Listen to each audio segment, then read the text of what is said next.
The new global village we live in has placed the concept and practice of global competitiveness at the forefront of attention of leaders and successful organizations around the world.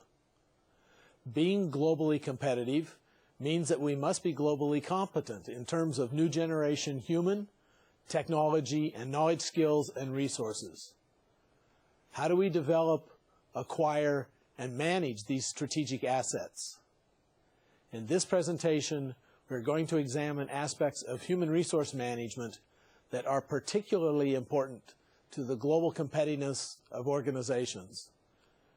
In today's fast-moving information economy, organizational performance is all about innovation, creativity, and breakthrough products and services.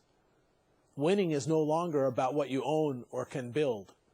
Success is hinged to the human resources and talent you can access. You can only be as successful as the people you employ will allow you to be. In recent years, the cliche that people are our most important resource has actually come to mean something. Successful management now realizes that the last and clearly most effective leverage point in an organization is its people. Nothing happens without people. And because of that, the human resource function, which is responsible for acquiring and developing the organization's people, now has the opportunity to move out of the background and to move into the forefront of organizational strategy and management.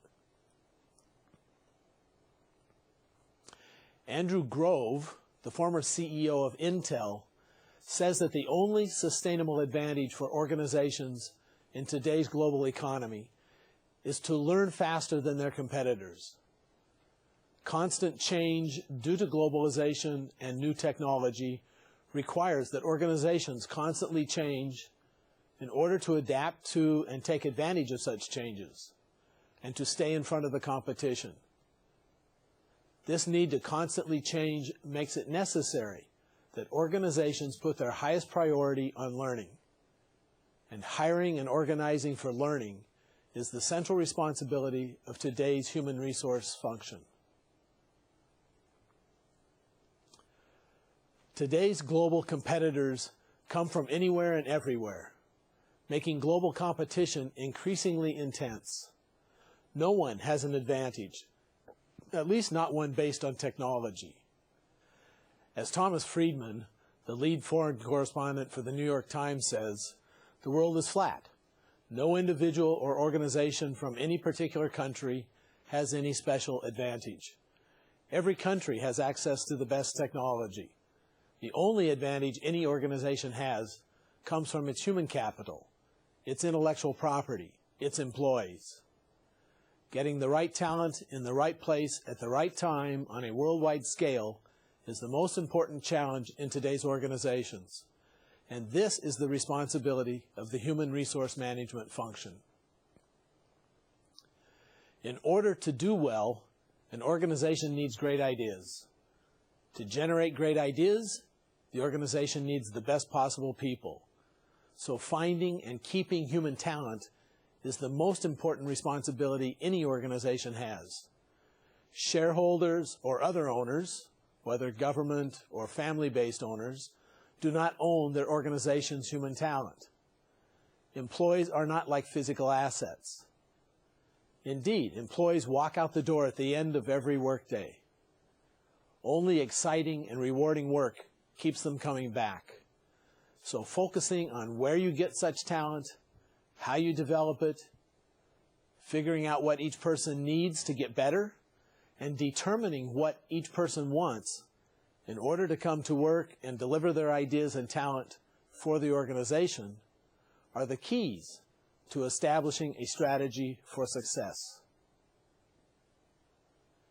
To be successful in today's global competition requires a firm's human resource function to be creative and innovative and to perform with excellence in its management of human talent. New ideas and methods must be used to acquire and retain the best possible human talent. In this module, we will examine critical aspects of the role that the human resource function plays in attracting and acquiring world-class human talent. In another module, we will look at critical aspects of human resources in the retaining of your human assets. Because of global competition and its accompanying pressures on costs and speed and quality, and the constant and rapid changes in technology and communications capabilities, many of the practices of the past are no longer adequate.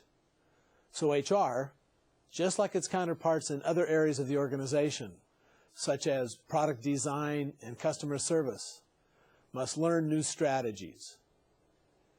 Innovation and creativity are just as important for HR as they are for everyone else.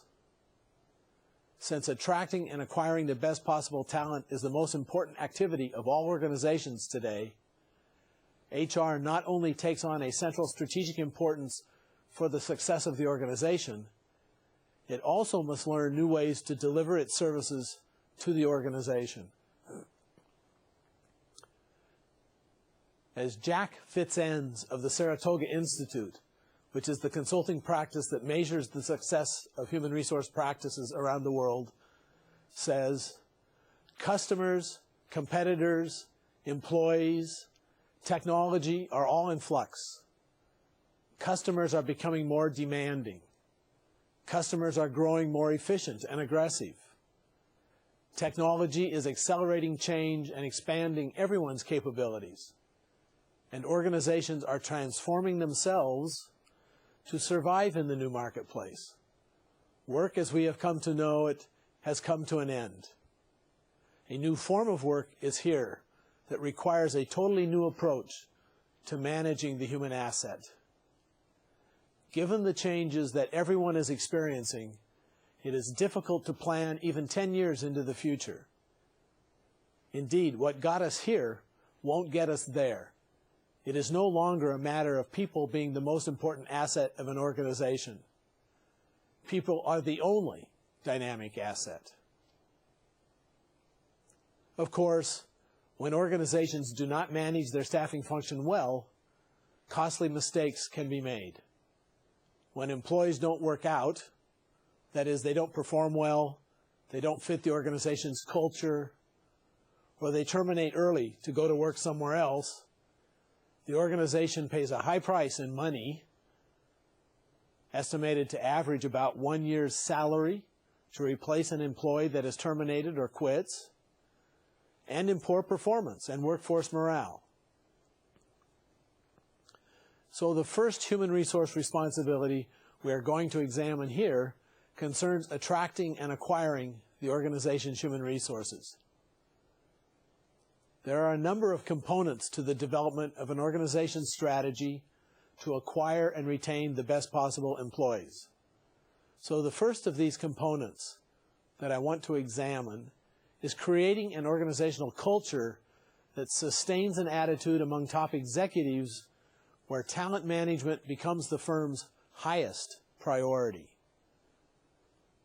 This means that top executives must express a constant vision and passion for creativity and excellence in performance and customer responsiveness, and they must live the values that make talent management among the most important things they and everyone else pay attention to. Whether candidates for employment are younger people with a global outlook who are totally confident with technology, or older people full of wisdom and experience, the challenge is the same. Finding, that is, recruiting and attracting talent, and keeping it are at the center of what human resource management needs to focus on. In the past, organizations could rely on certain sources for job candidates and traditional ways to reach them, whether that was local advertising, or school contacts, or referrals from current employees. But the old idea that certain skills and talents are only available in certain places or in certain countries is no longer a viable concept. The best ideas can come from anywhere. And because of an aging population in the developed countries and a young population, often with limited education, in developing countries, there can be a shortage of the kinds of employees you seek, particularly in your home country. So the objective for HR is to build what is often referred to as a global talent pipeline. HR must develop and perfect a range of common functions and expertise, such as workforce planning, talent acquisition, retention, mobility, deployment, and development. Except now these HR skills must be rolled out on a global basis. As an example of how one company deals with this new reality, let's take a look at the best known and most widely used internet search engine, Google. Google's most recent new product offering, or service offering, depending on what you want to call it, there really isn't much difference these days between products and services, is Google Finance. Google Finance was conceived by a team of engineers in India and fed into and developed by other Google engineers from around the world, rather than being driven by Google headquarters in the US. This is called around sourcing, rather than outsourcing. Because, as Thomas Friedman says, the world is not only flat, there is no out there anymore. Google says they don't think of their workforce anymore as being composed of different kinds of contributors, with some who think of things and others who implement them, and those different types of people being located in different places. Anyone can come up with big ideas, and others from everywhere else can help to develop, implement, and deliver those ideas. Krishna Bharat, founder of Google's India Labs, where Google Finance was created, says they've entered into the very real era of the virtual office. Product development happens across their global campus now, meaning almost anyone can come up with great new ideas. And as I said at the outset, great new ideas are what give organizations a competitive advantage. This type of business culture requires creating a business model that constantly challenges your world-class talent. This business model needs to include a number of factors, such as ensuring that work is fun, particularly in our new work world where work is always on. People expect to enjoy what they are doing. If they don't enjoy their work, they'll walk out the door and take their enthusiasm and creativity with them to another employer who does understand their need to enjoy what they do, particularly given the long, intense hours they put in. In today's global economy, we often work in collaborations and partnerships with people around the world. We work in virtual and cross-border teams, with most, if not all, our interactions taking place in various forms of electronic communication, such as teleconferences, internet chat rooms, video conferences, email, even the telephone. The fact that our interactions are largely virtual and often involve colleagues from numerous time zones around the world pretty much guarantees that colleagues and teammates can, and do, contact each other at all hours of the day and night and every day of the week and month. Projects and customers seem to always need attention. So sustaining high energy and passion requires, at a minimum, a sense of fun and fulfillment. The business model will also include a vision for employees and for the organization that points everyone toward doing something that is important. Today's top talent wants to know that what they give so much time and energy to is meeting important personal and societal needs. The business model must encourage and reward innovation and creativity. It must nurture a sense of community. If it does, it will enhance the excitement that comes from being connected to a dream, a vision for improving the world. Employees need to believe in what the company is doing and therefore what they are doing. If the organization's values and actions do sustain such a belief, then employees are much more likely to willingly give their energy and minds to the organization's challenge and customers and clients. A second key component of making talent management the #1 priority goes beyond just developing an organizational culture that values people. It needs to include continual planning for the workforce needs of the organization. Such planning needs to include finding ways to identify top talent within the existing workforce and nurturing its development, as well as recruiting world-class talent outside the organization.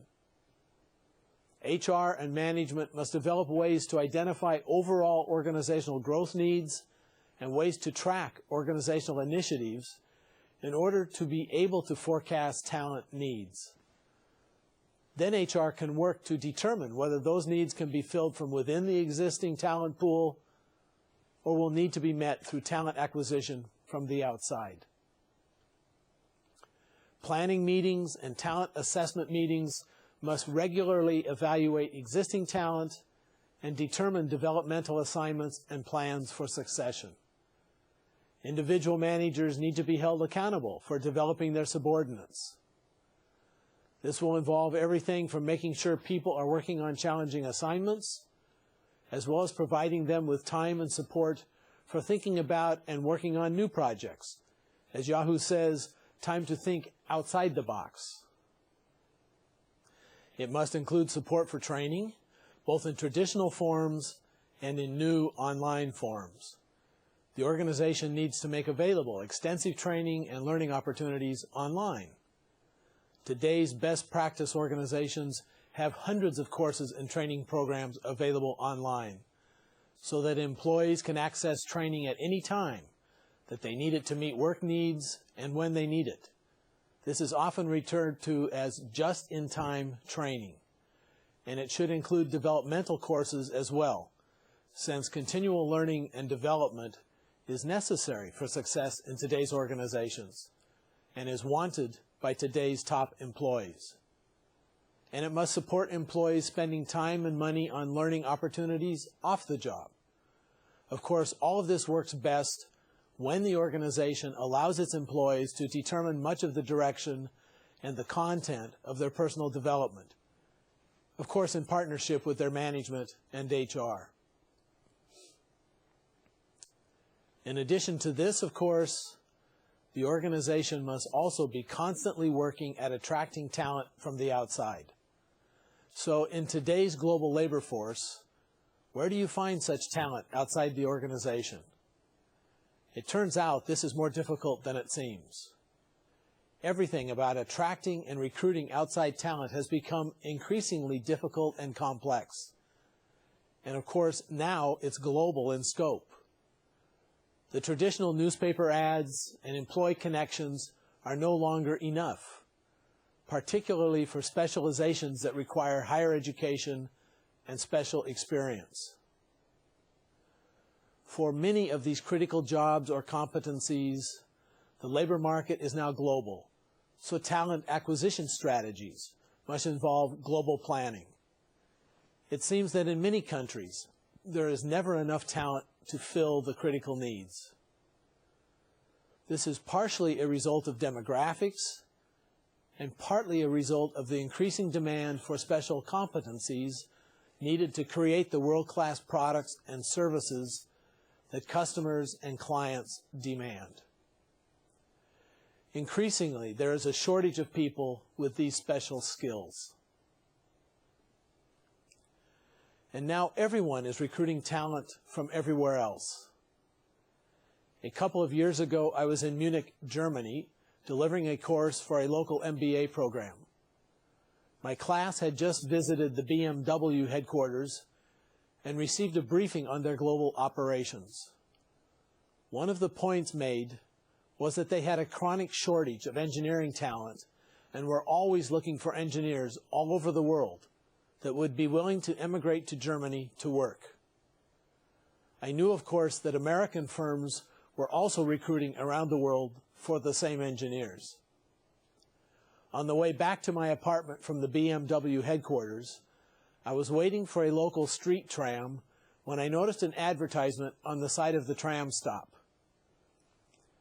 This advertisement was from an American recruiting service seeking German engineers who would be willing to relocate to the United States. Germany was recruiting in the U.S., and the U.S. was recruiting in Germany. It is indeed a global labor market, and successful HR departments must learn how to compete for talent in that highly competitive labor market. So organizations must get very creative. One thing is certain, a one-size-fits-all approach will not succeed. HR departments must seek both active job candidates and passive candidates, and they must seek them all over the world. Active job candidates are those who are either already working but are looking for another job, or are out of work but are in the job market looking for a position.